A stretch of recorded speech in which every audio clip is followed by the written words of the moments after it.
Question: how do I make magnetic content that draws audiences into me without exerting effort or force?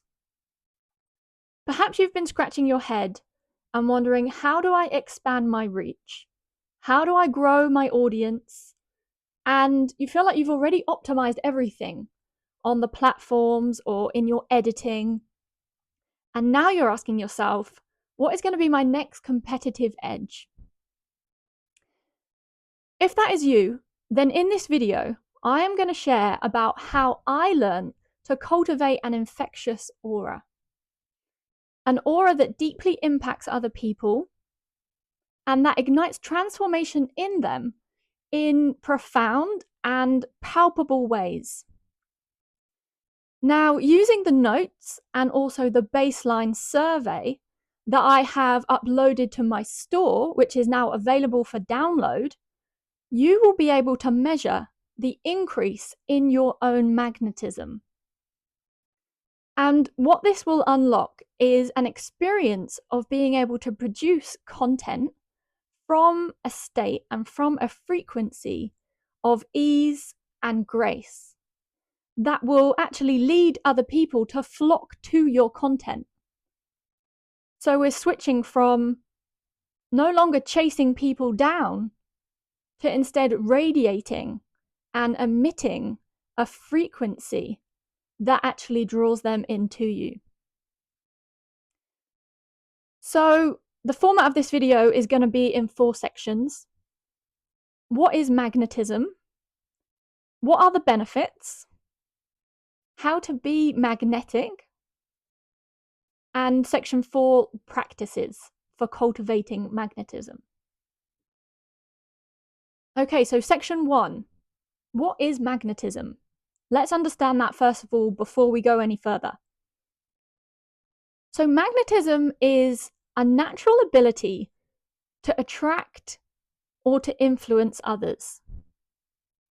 Think about it like an actual magnet, where you see the images from science class where the metal filings are actually drawn in towards the poles of the magnet.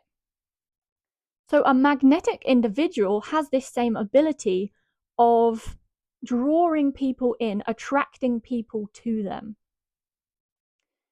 It is also a state of a frequency of very peaceful energy. So a magnetic individual is emitting an energy of a deep inner strength and peace that other people are either consciously or often unconsciously sensing from this other individual. And it's this sense of peace and this sense of strength that actually draws you in. This is an energetic shift. So we're actually talking about an aura of authenticity that you can feel is alluring to pulling you towards some people, that they feel very embodied, they feel very grounded. And it's this sense of authenticity that actually seems to be permeating in the air around them that actually draws people towards them. Now, this is a frequency, again, of energy, and we're talking about a frequency of love and of acceptance. So it feels, again, very peaceful, but not just peaceful, it's very welcoming, it's very inviting. It feels like this is a judgment-free zone, and that actually makes people's nervous system relax, and that feels amazing. People are drawn back to having that experience and want more of it. So we're also looking at a creative process that happens with ease. So magnetism is about entering into a state of flow and a state of presence.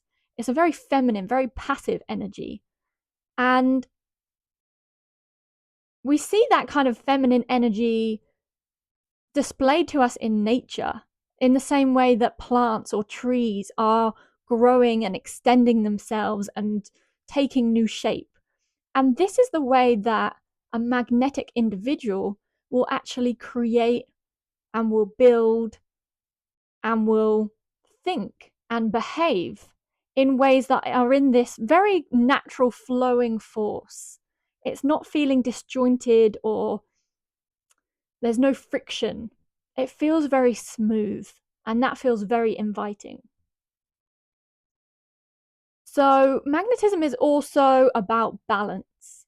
So, a magnetic individual is really emanating a message that there is balance between their internal world, their internal experience, and their consciousness, and the external. The opposite of that would be people who are creating energies of friction, where perhaps externally they feel like they need to say a certain thing or behave a certain way, and yet inside there's something else inside of them. There's almost like this confrontation energy that other people can pick up on, and it exists energetically around them.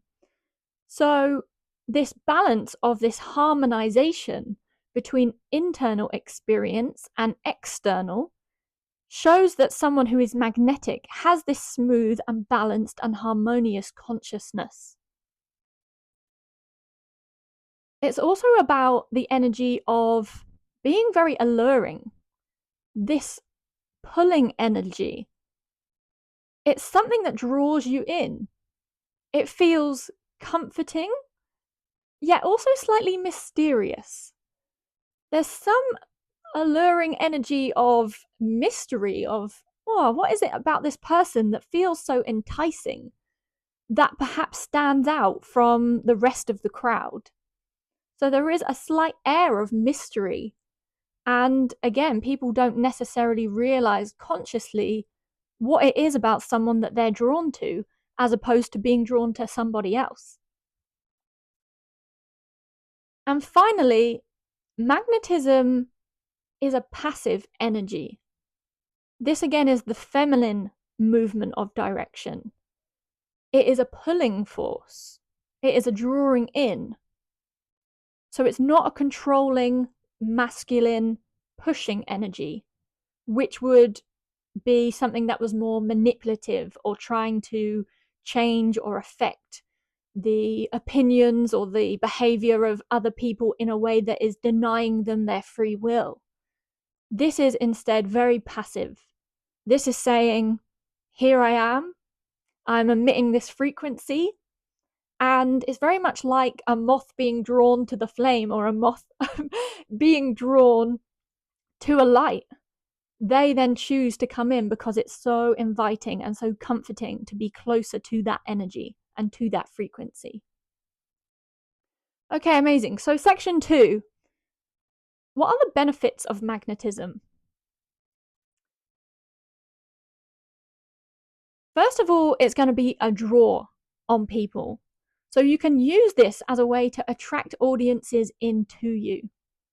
People will be more inclined to connect with your content and connect with your videos or whatever it is that you may be posting externally, but also internally. So if you have a team of people that you work with, or you're hiring new staff and new employees, you can also use this energy to draw in people that want to join your team, or people who are looking to network or connect with you or your organization or your business in some way. Another benefit of magnetism is that it's an extremely grounded energy. So the impact it has on the other people around you is that they will also feel very grounded. They will be very peaceful and feel very energized and feel uplifted by being in your presence. So not only are you cultivating magnetism to get the best out of yourself, but it actually draws and brings out the best in other people who spend time around you. They feel inspired. It also helps with the process of creation.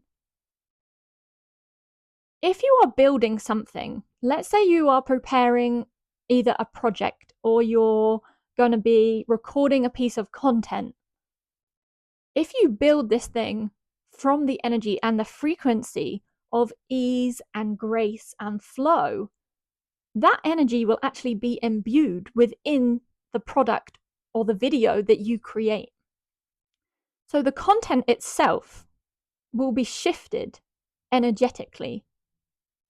The video that you create and post from the energy of force or friction or fear is being projected out into reality to your audience with that vibration behind the content that they will be subconsciously accessing and tapping into.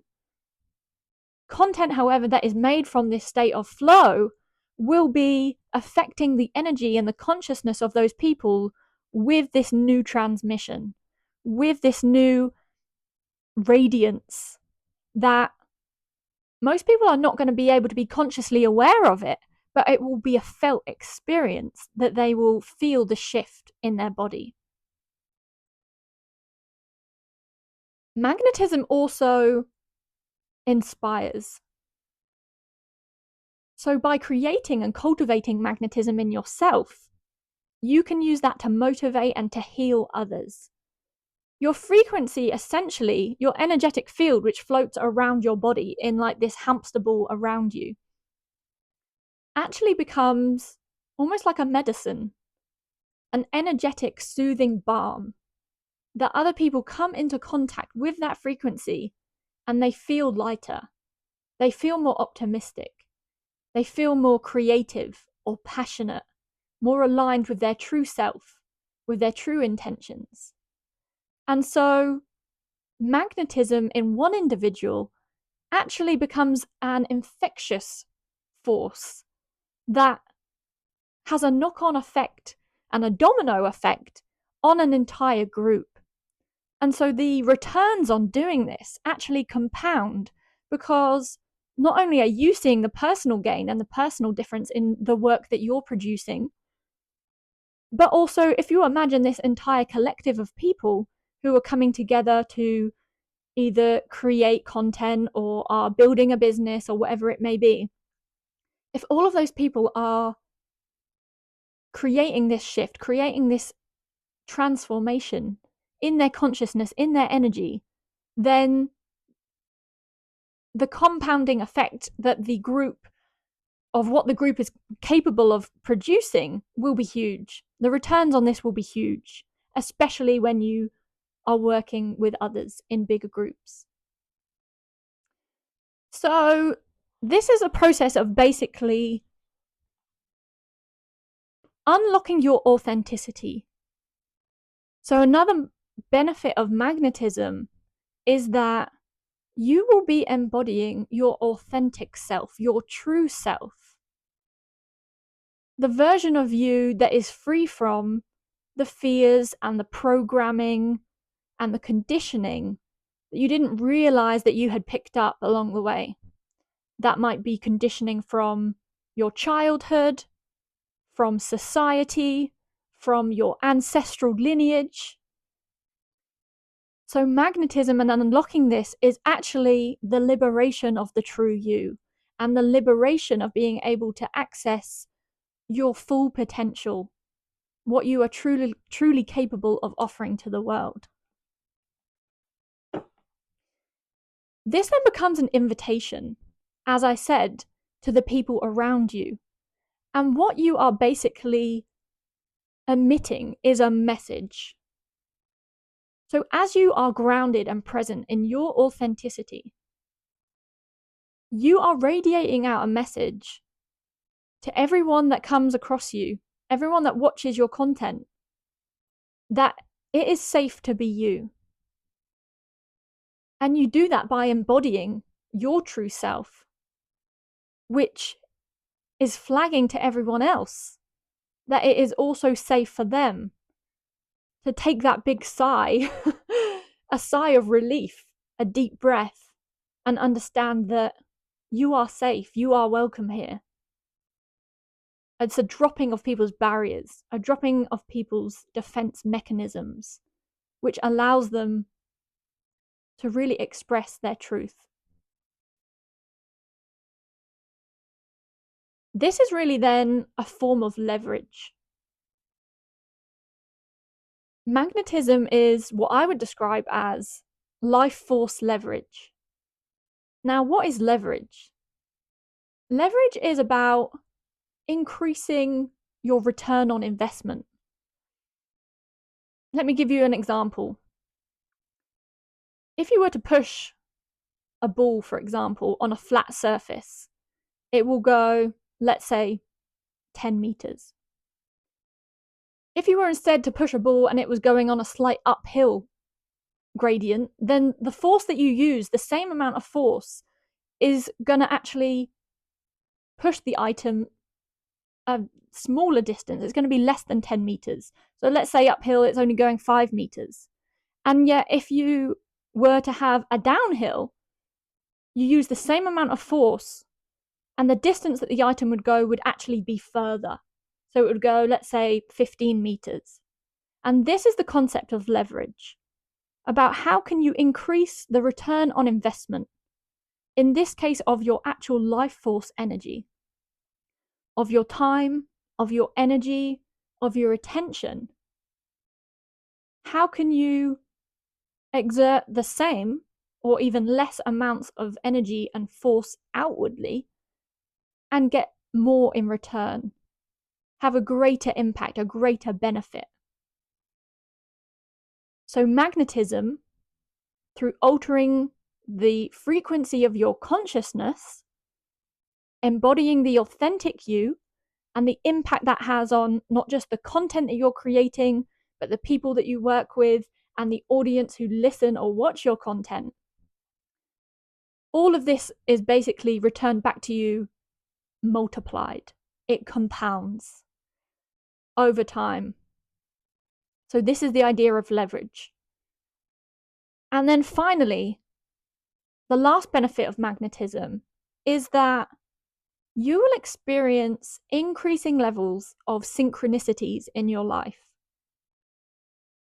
So when you are emitting this inviting, comforting frequency, you will find that you will come across aligned opportunities, aligned individuals, invitations, experiences that will actually help and support you in the fulfillment of your purpose, in the fulfillment of the mission that you are on, whatever that may be.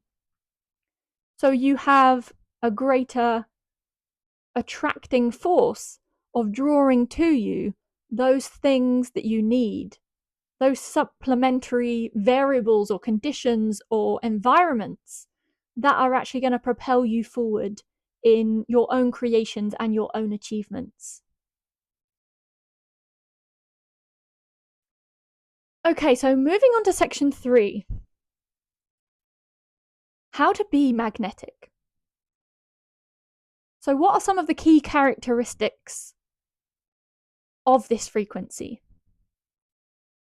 So first of all, a magnetic energy, a magnetic aura, is about being fluid. It is, like I said, about the energy of nature, of plants. It is about embracing change and embracing flow.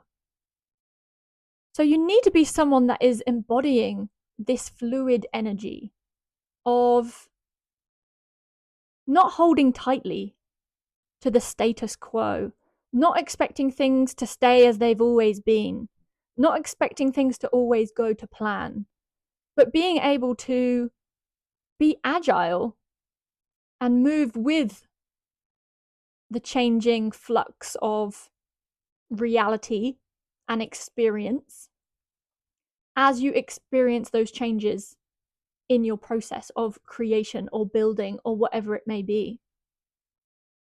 So the first one is fluidity. Number 2 is the energy of allowance. So this is about emitting that loving, open, accepting energy to people, which in order to be able to emit that to others, you have to first cultivate that within yourself. If there are parts of you that are still holding judgment, about yourself, about what's acceptable or what's valid or what's lovable about you, then that energy is also being emitted outside of you. So it is really this opening up of allowing all states of expression, all types of people or opinions or ideas, and being a safe space for that to be expressed, both internally inside of yourself and then extending that out to others as well. Number 3, the giving of grace. So this is about the releasing of judgment. We have all been conditioned to have this strong fear programming around the idea of right and wrong. And as children, we're taught what is good and what is bad. Or in school, we sit tests and we're told, oh, this is wrong or this is right. And it creates this deep fear programming around this dualistic nature or this dualistic way of experiencing reality, that there's one right answer and every other answer is wrong. And that creates fear. That's frightening, to always feel like, oh, I need to find the correct answer. I need to find the right answer in order to be safe, in order to protect myself. So the giving of grace is this releasing of judgment, of knowing that all ideas are welcome. Everything is valid and acceptable in the experience of what you're having. And by extending grace to yourself, which is in many ways forgiveness, then you emit and you extend that grace also out to other people around you. Next, we have permission. So this is the invitation. This is about being unapologetically you. To be able to say that I don't want to conform to the crowd. I don't want to look like everybody else. I don't want to have to follow the rules of what society has told me is acceptable or is popular or will lead me to success, will lead me to safety. What we really need is to cultivate that intimate knowledge of who and what we truly are, in all of our uniqueness and our quirks and our personal expression, whatever that may be. Like, let your weird out, like, be you, because that is what we truly need. And so by finding that strength and finding that resilience and that bravery to be able to say, you know what, this is who I am. And maybe that looks a bit weird, maybe that's a bit different, maybe I sound a bit weird, but I'm going to be me, because that's the most fulfilling experience that I can have. And I'm also on a journey of understanding who and what am I. And while we barricade ourselves within the programming and conditioning of societal rules or shame programming, then we never really know who we truly are. And so by becoming the full version of you, the authentic version of you, whatever that may be, you are giving people the opportunity to also say, it's safe to find out who you are too. We don't all have to look or talk the same. And there's so much more creative nuance in what it means to be human and consciousness and individual expression, individual identity that we haven't yet explored. So that's exciting. Being magnetic is also a return to the childlike innocence and curiosity, the energy of play. It's almost like returning to that childlike state of being in a state of awe and wonder at the world all the time. A child's energy is so present. They're not thinking about where was I yesterday. They're not thinking about where am I going tomorrow. They are like locked into like, where am I right now and what is happening right now? How am I feeling in this moment? What am I experiencing? What is the reaction that I'm having to my reality in this moment? And so that is what I would encourage you to return back to, this feeling of childlike innocence and curiosity at the world, of drawing back your energy into the present moment, pulling it out from the past, pulling it back from the future, and just sinking into the presence. And then finally, we have heart consciousness. So to be magnetic, to be a magnetic individual with a magnetic aura, it requires a return back to your heart energy. The heart chakra lies here, the energy vortex that is at the center of your chest. This is a main energy portal, a connection, an umbilical cord between you and the higher dimensions, the higher aspect of your own soul, your own divinity. And in order to restore this energy telephone line, this connection, you have to open the heart. Now, the way to open the heart is by transmuting the trauma wounds that closed it down. So through time, through generations, what has happened is when humans have felt fear or felt shame or received programming and conditioning at the frequency of fear or shame, the heart chakra has closed up, almost like the closing of a rosebud.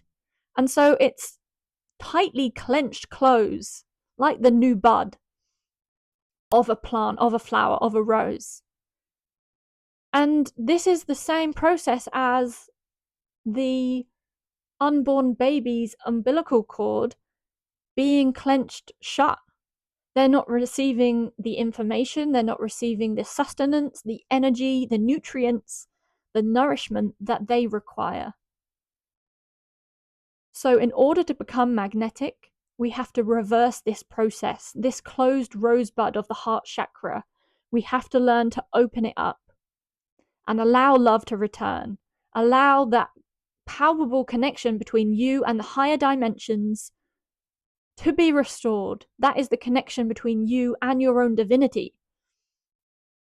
And how do we do that? We have to clear out the blockages, the energy of fear, the energy of shame that has basically barricaded it closed because we were too afraid or wary of allowing ourselves to feel these sometimes difficult or sometimes painful emotions that we had judged as being bad or judged as being wrong, which was actually never the case. Okay, amazing. So now we continue on to section 4. And what I'm going to do now is run you through the practices that you can use in order to cultivate a magnetic aura. What I will do here is just go through the top level summary of these practices.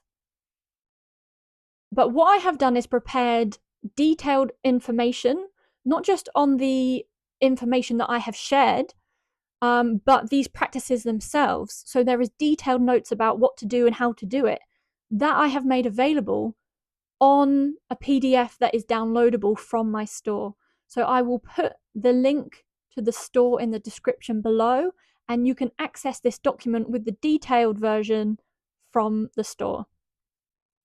And also in there, just to let you know, there is going to be a copy of a magnetism baseline survey. So what you can do is use that survey to measure your level of magnetism now before you engage with the practices and before you start doing this consciousness transformation work. And then you can use it to measure how far have I come when you use the survey and measure again in a few months' time. So all of that is available for download for free in the store. Click the link below and you can download that to help you with this integration process and the follow-up of this transformation work. Okay, so the magnetic practices, the summary of these. First of all, you need to be looking at control. So the energy of control, which is a response to having fear. It is about releasing the fearful grip on life. Like I was saying about the umbilical cord, you need to find the ways in which your consciousness has closed down. Where are you clasping at the energy because you're afraid? And then finding a way to basically release and surrender and soften from that fearful grip. So, what you would need to do is identify and release those patterns of control that you haven't yet been consciously aware of. And by relinquishing those, that will allow you to basically cultivate more of a magnetic aura, more of a magnetic frequency in your energetic field that other people will feel and respond to. So, number 2 then is judgment. So, again, we go back to the releasing of the idea of right and wrong. And this is going to be really useful to understand, well, where have I been taught that there is a right and a wrong? Like I mentioned already about times when you were young, times when you were in school. Where are the times where perhaps you were told off, perhaps you were punished for doing something and getting it wrong?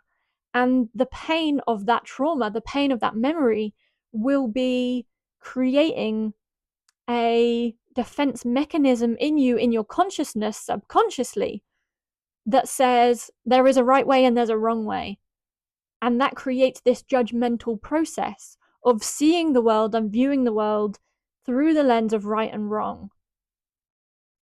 It's not until you recognize these patterns and bring your attention to basically analyze and become curious to say, well, where in my life am I doing this? It's about taking our patterns of dysfunction out of the place of blind dysfunction and bringing them up into conscious awareness. It's a little bit like dredging something up from the sea floor. You're wanting to dredge it up and bring it up to the light, up to the surface, where then you can see it and say, okay, wow, I wasn't seeing this before. Even though it was there, I wasn't consciously aware of it. And it's only when you do that, when you can become conscious of it through curiosity and intention, that you can then change it and you can create transformation in your life, transformation in your consciousness, which will transform your reality. So next we have tall poppy syndrome. Let me explain what this is. Tall poppy syndrome is this idea that if you are someone who stands out from the crowd, like the tall poppy standing taller than everybody else, then there will be some kind of negative reaction from the people around you that will either be a projection of resentment or a projection of their own shame or jealousy. And so what can happen is when someone stands out from the crowd, they can actually be punished or abandoned or criticized for doing something that is different or that makes them stand out. That is a concept of tall poppy syndrome, these negative impacts, these negative projections that people will throw at you, even if you're doing something that's positive, even if you're having some kind of success, maybe in business. Other people will project shame onto you that will make that experience difficult. It will make it uncomfortable. So, to cultivate a magnetic aura and a magnetic consciousness, what we need to do is tap into the parts of you that have a fear of standing out. Because of all the programming we've received from society, from the news, from media, from films, from school, perhaps from work, there have been times where we've been shown examples of people who stand out. Perhaps they stand up for what's right, or stand up for some kind of social change. And those people actually receive a torrent of abuse for doing that. This subconsciously programs us with the fear of standing out from the crowd.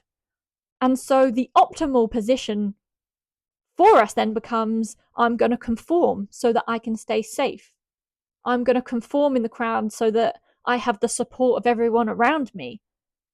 Because we believe that basically if we become this outlier, we will be abandoned, we will be turned on, we will be scapegoated. So there are actually parts of us that don't want to stand out. We want the safety of the crowd.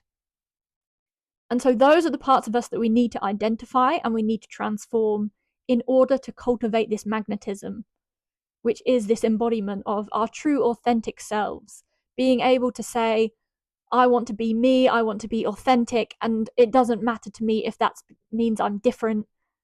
That is who I want to be. That is how I want to express. Next, we have rejection. Everyone has experienced rejection at some point in some form in their life. In order to be magnetic, you have to identify and release the pain of your past rejections. So let's say, for example, if there was a time when you're at school and there was a memory that you have where the other children picked on you for some kind of reason and you felt rejected, you felt left out. Maybe they didn't want you to play in their game or whatever it may be. The pain of that rejection, the pain of that feeling of I'm not wanted, I'm not safe, I'm not deserving, there's something wrong with me. That rejection energy, that abandonment energy, that trauma that is held in our energetic field, held in our consciousness, this will be working against us and blocking us from our own authenticity, again, because we will be saying, I'm too afraid to put myself out there. I'm too afraid to try something new. I'm too afraid to speak my mind freely. I'm too afraid to expand into other areas of creativity or business or interests because I'm afraid I'm going to be bad at it, or people will laugh at me, or I'll do it wrong. And so this rejection trauma energy barricades us into staying within a comfort zone, a safety zone of what we have known, what feels familiar, what we feel strong at, what we feel safe doing. And it makes us wary of trying new things. It makes us wary of stepping outside the box or following a intuitive urge or a creative idea that might be a little bit weird. The urge in us to innovate is actually going to be suppressed and dampened down by the rejection trauma that we are holding. So we have to release the pain of past rejection in order to cultivate magnetism. When you've done a lot of this shadow type work, this is a lot of work that we're dealing with the subconscious layers, the second dimension, and the unconscious ancestral trauma. That is the first dimension of consciousness. When you have cultivated a lot of awareness and transformation in those shadow realms of what are these subconscious programs that I didn't know were running, like having a virus in the back of the computer that you didn't know I downloaded this virus and I didn't know it had been messing with things and messing with my operating system in the background. You know, those are the things that we're now trying to weed out. Once you have done that, then we want to be looking at going through a process of embodying the new frequency. So you're going to be looking to actually shift yourself to the new state of magnetism. And the very first and simple way to do this is just through imagination. You can actually use your intention to imagine what that state would be like and experience it for yourself, perhaps for the first time. And it might not stick immediately. I'm not saying you can do one visualization exercise and that will become your new default. But what you're doing is you're trying on a new frequency, like trying on a dress. And when you feel what it feels like to be in that dress or that new outfit for the first time, and you're like, oh, I feel amazing, then that is what opens the door to shifting in your experience to making that new frequency your default. You first of all have to know A, that it exists, and B, that it's possible, and C, what it feels like. So that's what these visualization or embodiment practices that I have provided in the store, that is what it will guide you through. A process of having a palpable, direct experience of shifting in frequency to that new consciousness, which will be what opens the door towards the timeline and the trajectory where that is who you become. Alchemy. After that, after the embodiment process, then you're going to want to spend time contemplating, journaling, analyzing the impact. What I would want you to understand is when you become that new version of you that has this magnetic aura, this magnetic frequency, and you understand how that could feel in your body, how that would feel to be that version of you, that future version of you, then it's important to understand, okay, so what are the ways that it would impact my reality externally? Because we make shifts in consciousness first that then bring about the shifts in physical external reality. That is the process through which consciousness is rendering the divine simulation that we experience as physical reality. So I would ask you to spend some time envisioning, contemplating what are the ways that this would impact my life. And the more detail that you can go into, the more real it can become. And the more you will be actually tapping into those timelines that already exist in the infinite field of energy, you will be able to see and know and feel like, oh my God, yeah, if I was really magnetic, like, oh, it'd be such a beautiful process to create this video with my team and put it out and like see how well it does. And in other ways, like, oh, instead of me feeling like I have to chase down recruitment and hiring and HR and finding employees that I can work with and that I trust and that do well, like, imagine a version of the future where those people are seeking you out. This is the power of magnetism. This is the flip that is possible for you. And not only that, but it can also translate into new business opportunities coming to you, people coming to you saying, I've got this business opportunity, like, and we'd really like you to be on board. Or networking opportunities where people are reaching out to you to say, like, we'd love to have you on our show. We'd love to interview you. Would you come and do a talk? Would you share some of your ideas with our audience? And so those people would be seeking you out in alignment with the purpose that you are on, the mission that you are on, that you are fulfilling. So that gives you the summary of the practices, which, like I said, the detailed version of not only the notes of everything I've said, but the step-by-step process for doing these practices, for doing consciousness alchemy. This is a shift in your actual energetic field. That information can be found in my store on the link below. So what now? What to do? Download the notes, and at the end of the notes, the last page of the notes will be a survey. So what I would recommend you do for the first steps is take the survey and share it with 3 or 4 people that you know that you're close to, either friends or colleagues or a mixture of both, and ask them to measure your baseline. Because then what this is going to do is give you a measurable process of understanding, okay, so this is where I started out. Then when you engage with the practices and you do the contemplation work and the alchemy work of your consciousness, shifting your energy field and bringing up, like I said, those subconscious patterns and programs and viruses up from that sea floor, bringing it up to the surface level, up into the light, into conscious awareness. Once you have done that, then you will be able to remeasure with the same survey. Let's say you give it 3 months. You hand out the survey to maybe the same people, maybe it's different people. I'll let you decide. And you see if there is a change in the scores.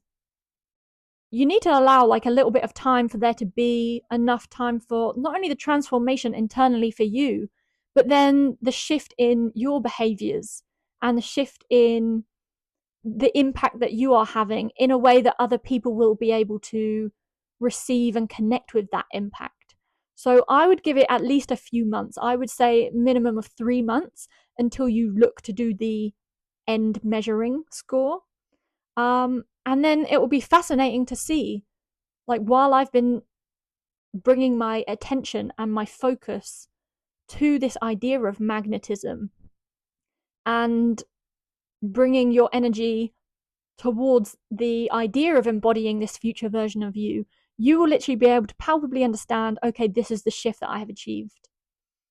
And I'm sure by that point as well, you will be having a direct personal experience of not only feeling differently in yourself, but also noticing that when you are carrying out a task or a creative process, like, it will literally alter the way that it feels to be you. So also incorporate your own contemplation to measure what is the impact that this process has had. This consciousness alchemy. We're transforming consciousness. We're transforming the energy that exists within your aura. It is the process of turning lead into gold, except we're doing it with consciousness. Okay, amazing. So if you enjoyed this video and you're looking for something else to watch, then I have 2 recommendations for you. First of all would be a video called Denial Detective.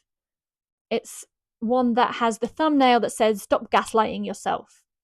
It's a 20-minute video and it goes into understanding these subconscious programs that we all have that we didn't realize we've been living within, and how to start to become the detective of your own consciousness to say, okay, what have I not seen yet?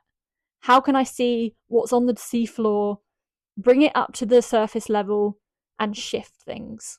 And once you start doing this, honestly, the effects that it will have on your life will be dramatic. My second recommendation is a video called The Future of Podcasting. It's 1 hour, 8 minutes, and it goes into a lot of detail about the role that the industry of podcasting is playing in the shift of consciousness that is occurring currently on the planet, and also analyzing and reflecting on the multidimensional view of energetically the transformation that it is creating. So if you're in podcasting, you're a member of a team on a podcast, or perhaps you have just an interest in podcasting, then I would definitely recommend that you check that video out. Okay, amazing. So that brings us to the end of this transmission. Thank you for joining me. Of course, please subscribe to the channel. If this has been of any interest to you, then if you subscribe, there'll be loads more information coming out soon, loads more resources that will be made available. So if you want to be the first to hear about it, then subscribe. Like the video if you've enjoyed this, so I know what you're thinking, what you're feeling, how this is landing for you. And of course, share a comment if this has really resonated in some way. What was the most useful thing that you took away from this? What are any maybe questions or concerns that you have? And if you are wanting to share a message privately, you don't want to put it publicly, then you can also reach out to me by direct message on Instagram at Multidimensional Alice. I would love to hear from you, and it's only with your feedback, if you take the initiative to let me know how you're receiving this, how you're consuming this, and what impact this has on you, then that is the only way that I can really understand how can I improve what I'm doing and share information in a way that is going to land more easily and bring about even bigger and better results for you, for the people that you work with, the people in your life, your friends, your family, and your entire audience. The shifts in consciousness have a profound effect on everyone that you interact with. So the more we can do, the more we can nail this by working together and giving me your insights and your thoughts, then the greater impact we can have on helping people understand who and what they truly are and realizing their full potential, realizing what they are truly capable of. Thank you for joining me. See you in the next one.